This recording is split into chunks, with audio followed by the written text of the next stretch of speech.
All India Radio presents Morning News.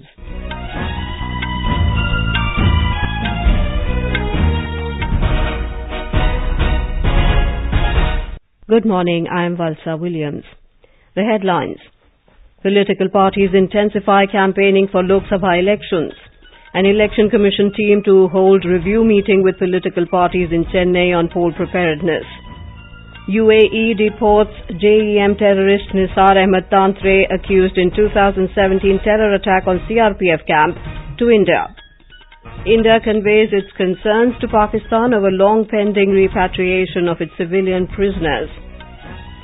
Algerian President Abdelaziz Bouteflika resigns after weeks of mass protests. In IPL cricket, Rajasthan Royals register maiden victory, defeating Royal Challengers Bangalore by 7 wickets.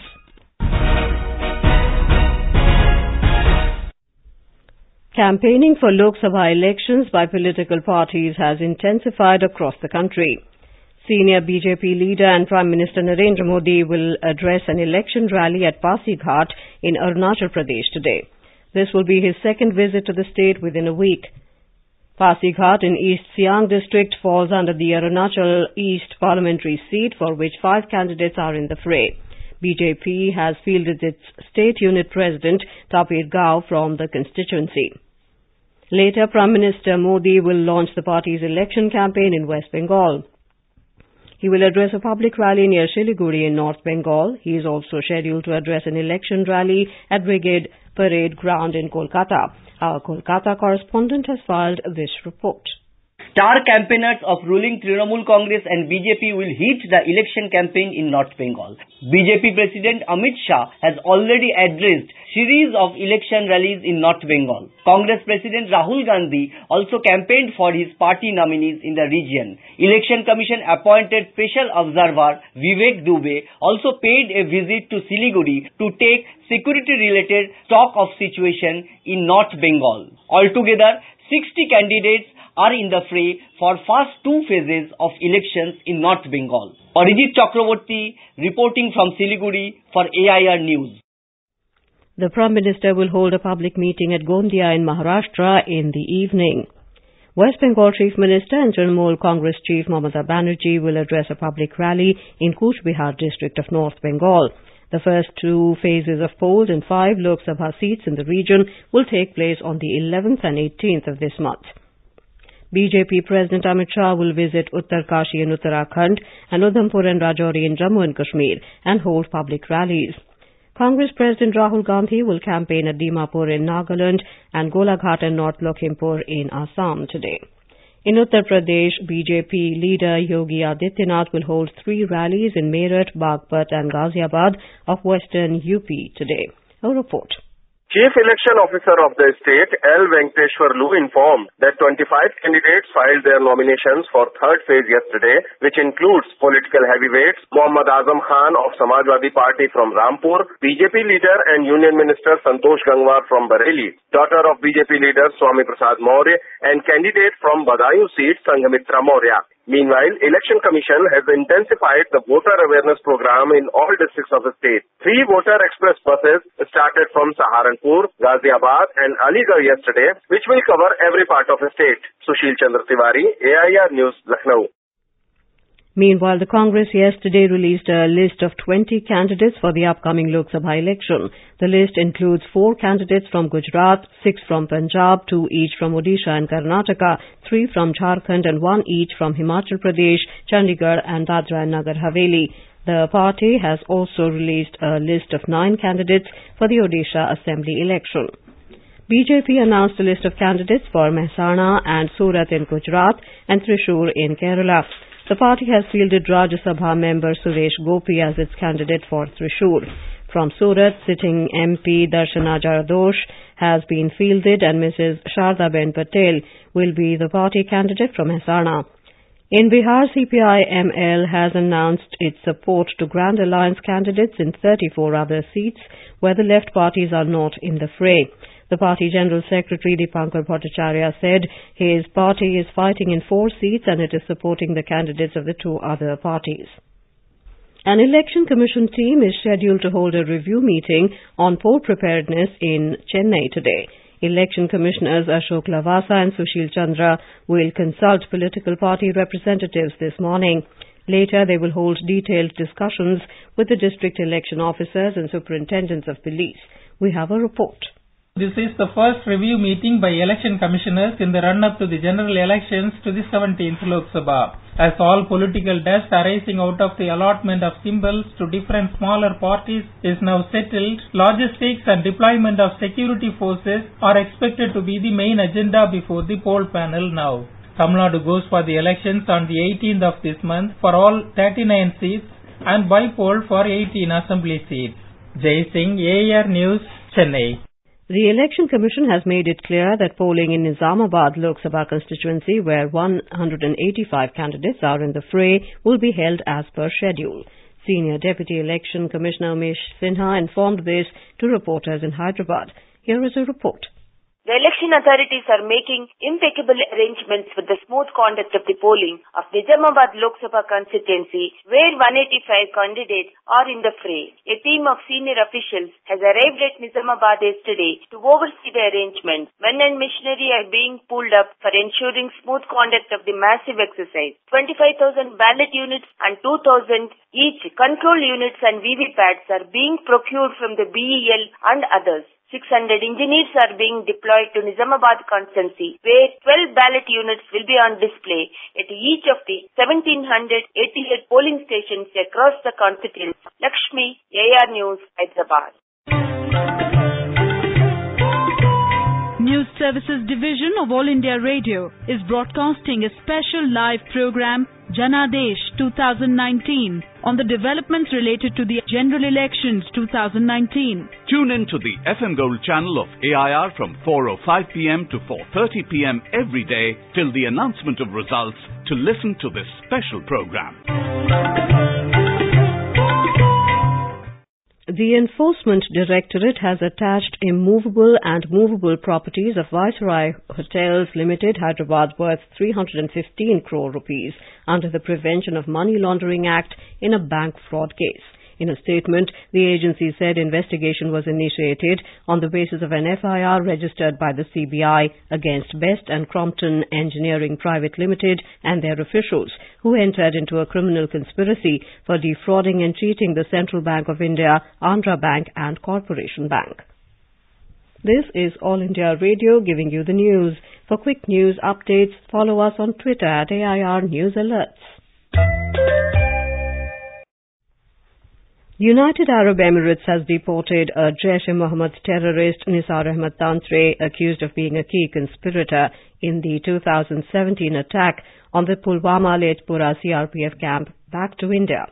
According to sources, Nisar Tantray was detained by the UAE authorities at New Delhi's request. The case was being investigated by the NIA and the agency has taken custody of Nisar Tantray. India has conveyed its deep concern over the long-pending release and repatriation of its civilian prisoners in Pakistan, despite completion of their sentences and confirmation of nationality. Sources in the Ministry of External Affairs said the Pakistan High Commission has been requested to make immediate necessary arrangements for the release and repatriation of 10 such civilian prisoners. Our correspondent has the details. India has sent fresh requests seeking consular access to civilian prisoners including Kulbhushan Jadhav and 4 others in Pakistan. Government of India, in its note verbal sent to Pakistan, said consular access to Indian fishermen and prisoners in Pakistan jails is inordinately delayed. India also raised the issue of missing defense personnel, including prisoners of war believed to be in Pakistan's custody. 385 Indian fishermen are lodged in Pakistan jails who have been confirmed to be Indian nationals. India also asked for grant of visas to medical teams to enable them visit its nationals in Pakistan jails. Unpermished, AI News Delhi. President Ram Nath Kovind participated in a community reception at Cape Town in South Africa yesterday. The event was organized by the Indian community and Friends of India. The President is on a transit halt in South Africa while returning to the country after his 3-nation tour to Croatia, Bolivia and Chile. Mr. Kovind will return to New Delhi tomorrow. Algerian President Abdelaziz Bouteflika has resigned after weeks of mass protests. state media said Mr. Bouteflika officially informed the Constitutional Council that he has ended his term of office yesterday. The 82-year-old leader was in power for 20 years and was under mounting pressure to step down since his decision to seek a fifth term. Mr. Bouteflika was rarely being seen in public after suffering a stroke in 2013.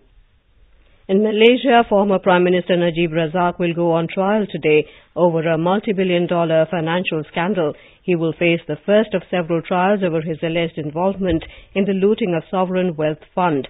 In the trial, Najib will face 7 charges of corruption and money laundering over the alleged theft of some $10.3 million. He was defeated in the elections last year by Mahathir Mohamad.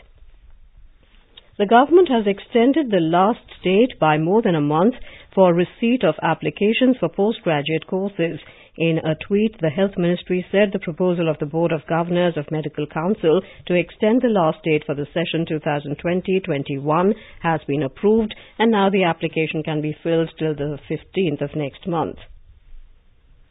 In IPL cricket, Rajasthan Royals registered their first victory in the current edition of the tournament, defeating Royal Challengers Bangalore by 7 wickets in Jaipur last night.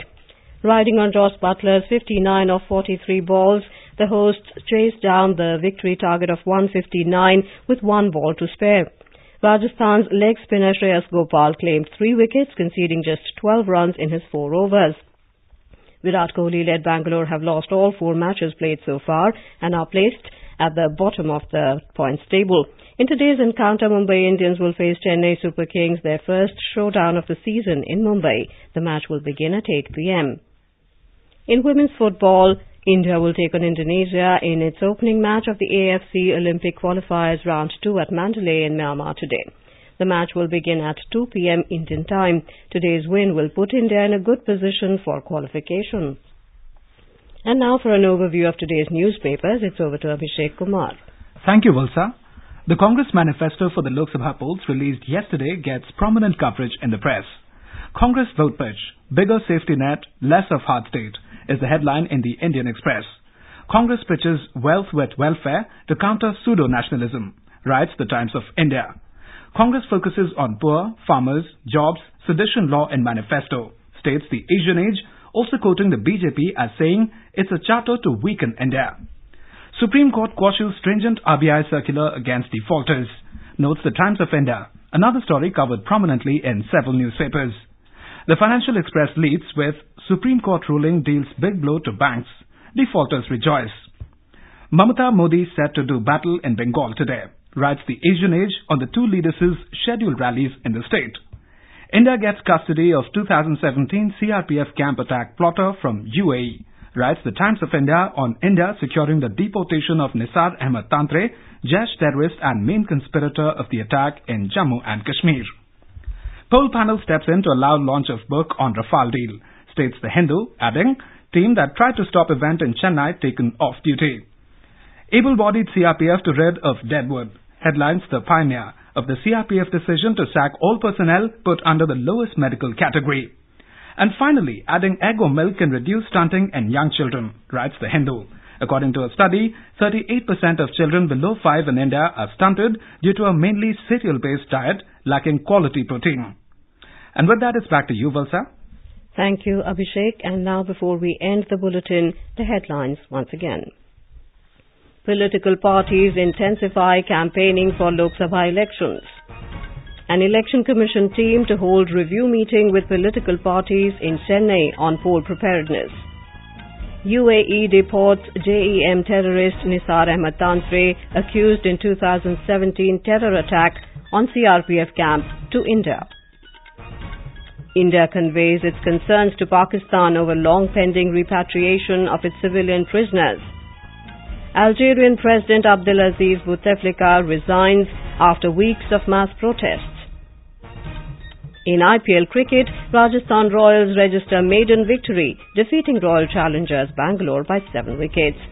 For details of these stories and more, log on to our website www.newsonair.nic.in. With that, we end the morning news. Have a nice day.